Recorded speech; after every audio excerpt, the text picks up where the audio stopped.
தமிழலை நேயர்களுக்கு வணக்கம். இன்றைய முக்கிய நிகழ்வுகளை இந்த செய்தி தொகுப்பில் பார்க்கலாம்.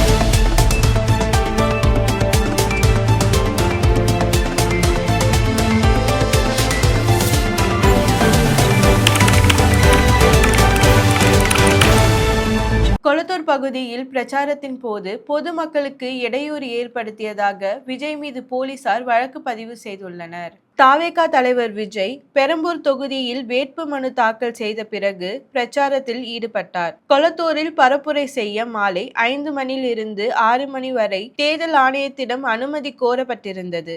ஆனால் விஜய் 3:40 மணிக்கு வந்து போலீசார் குறித்து கொடுத்த இடத்தில் வாகனத்தை நிறுத்தாமல் சாலையில் நடுவே நிறுத்தி பிரச்சாரம் செய்ததால் கடும் போக்குவரத்து நெரிசல் ஏற்பட்டது.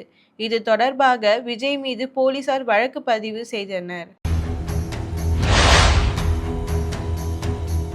பெரம்பூரில் தாவேகா தலைவர் விஜய் வேட்புமனு தாக்கல் செய்துள்ள நிலையில் அவரது சொத்து விவரங்கள் வெளியாகியுள்ளது.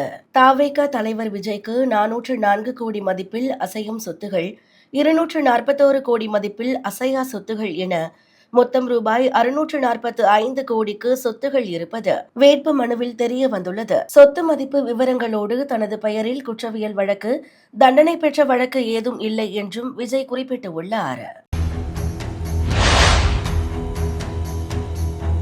சட்டமன்றம் தான் தமிழகத்தின் முகம் என்பதால் தேர்தலில் போட்டியிடுவதாக திருமாவளவன் தெரிவித்துள்ளார். தமிழக சட்டப்பேரவை தேர்தலில் காட்டுமன்னார் கோவிலில் இருந்து விடுதலை சிறுத்தைகள் கட்சி தலைவர் திருமாவளவன் போட்டியிடுகிறார். இதற்கு என்ன காரணம் என்பதை விளக்கிய அவர், சட்டப்பேரவை உறுப்பினராக பணியாற்ற வேண்டும் என்ற ஆர்வம் எனக்கு நீண்ட காலமாக உண்டு. நாடாளுமன்றத்தில் என்ன பேசினாலும் தமிழ்நாடு சட்டமன்றம் தான் தமிழகத்தின் முகம். அமைச்சராக வேண்டும் என்ற எண்ணம் எனக்கில்லை. எம்எல்ஏவாக இருக்க விருப்பம் என்று கூறினார்.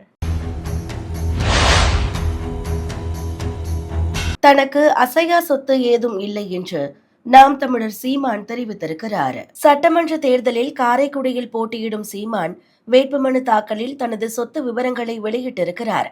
அதன்படி கையிருப்பு 50,000, 5 லட்சம் ரூபாய் கடனாக உள்ளது, 39,81,000 மதிப்பிலான அசையும் சொத்துகளும், ஒரு கார், 150 கிராம் தங்கமும் இருப்பதாக சீமான் தெரிவித்துள்ளார். தன் பெயரில் அசையா சொத்து ஏதும் இல்லை என்று தெரிவித்துள்ள சீமான் பல்வேறு வங்கி கணக்குகள் உள்ள இருப்பு விவரங்களையும் குறிப்பிட்டுள்ளார்.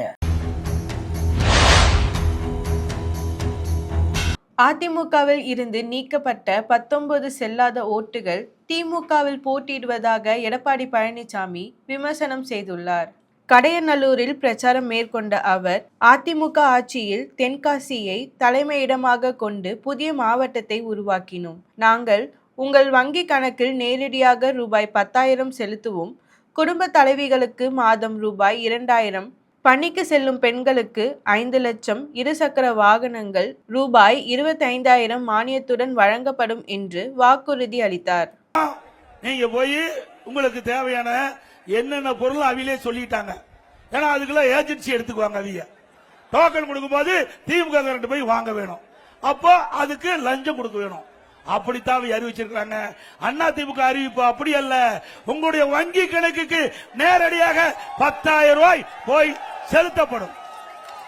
அதோட எல்லா குடும்பத்திற்கும் ஃப்ரிட்ஜ் வழங்கப்படும். விலை இல்லாம ஃப்ரிட்ஜ் வழங்கப்படும். அதே போல எப்பொழுது 1,000 ரூபாய் மாதந்தோறும் கொடுக்கிறாங்க, அதை 2,000 ரூபாய் நம்முடைய தாய்மார்கள் கணக்கு வங்கி கணக்கிலே செலுத்தப்படும். ஒவ்வொரு பொங்கல் என்று வருகின்ற பொழுது பொங்கல் தொகுப்போடு 1,000 ரூபாய் உதவித்தொகை வழங்கப்படும். பொங்கல் பரிசாக 1,000 ரூபாய் வழங்கப்படும். இன்னைக்கு பெண்கள் பணிக்கு செல்கின்ற பெண்கள் குறித்த நேரத்தில் பணிக்கு செல்லணும். பணி முடிந்து வீடு திரும்ப வேண்டும். அதற்காக அம்மா இருசக்கர வாங்கணும். 5 லட்சம் பெண்களுக்கு வழங்கப்படும். அதுல ஒவ்வொரு அம்மா இருசக்கர வாகனத்துக்கு 25,000 ரூபாய் மானியம் கொடுக்கப்படும். இப்ப எலக்ட்ரிக் ஸ்கூட்டர் 33,000 தான். நீங்க மாசம் 500 ரூபாய் கட்டலாம் போதும். 25,000 ரூபாய் முதல்ல நாங்க உங்களுடைய அக்கௌண்ட்ல போட்டு ஆட்டோமேட்டிக்கா நீங்க ஸ்கூட்டர் வாங்கும் போது அந்த பணம் அந்த நிறுவனத்துக்கு போயிடும். அதே போல ஒவ்வொரு குடும்பத்திற்கும் 3 கேஸ் சிலிண்டர் மானியமா வழங்கப்படும். இப்ப நகர பேருந்துல பெண்கள் தான் கட்டணம் இல்லாம பயணம் செல்லலாம் செய்யறாங்க. இனி ஆண்களும் கட்டணம் இல்லாம பயணம் செய்யலாம் நகர பேருந்துல. அதோட இன்னைக்கு படித்து பட்டம் பெற்ற இளைஞர்கள் வேலை வாய்ப்பு இல்லாம தடுமாறிட்டு இருக்காங்க. அவர்களுக்கு மாதந்தோறும் பட்டதாரிகள் வேலை வாய்ப்பு அலுவலகத்திலே பதிவு செய்தவருக்கு 2000 ரூபாய் வழங்கப்படும். +2 படித்தவர்களுக்கு 1000 ரூபாய் வழங்கப்படும்.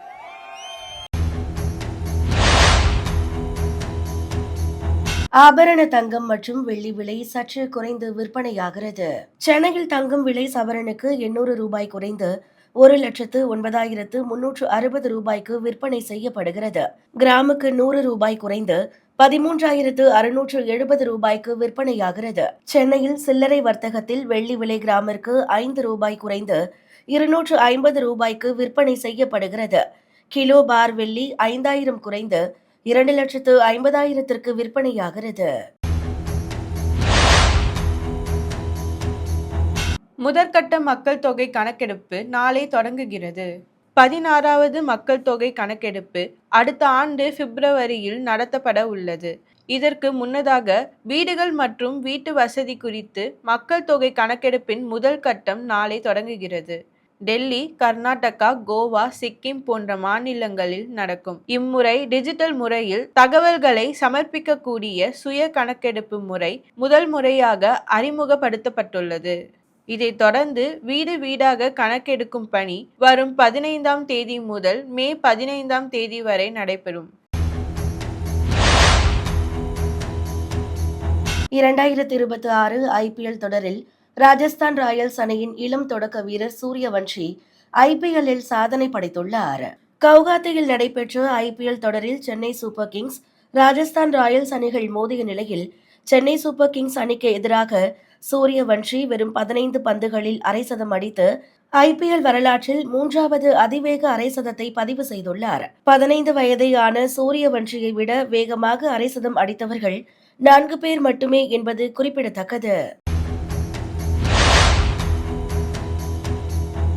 ராதிகா நடிப்பில் வெளியான தாய் கிழவி திரைப்படத்தின் பாக்ஸ் ஆபீஸ் கலெக்ஷன் வெளியாகியுள்ளது.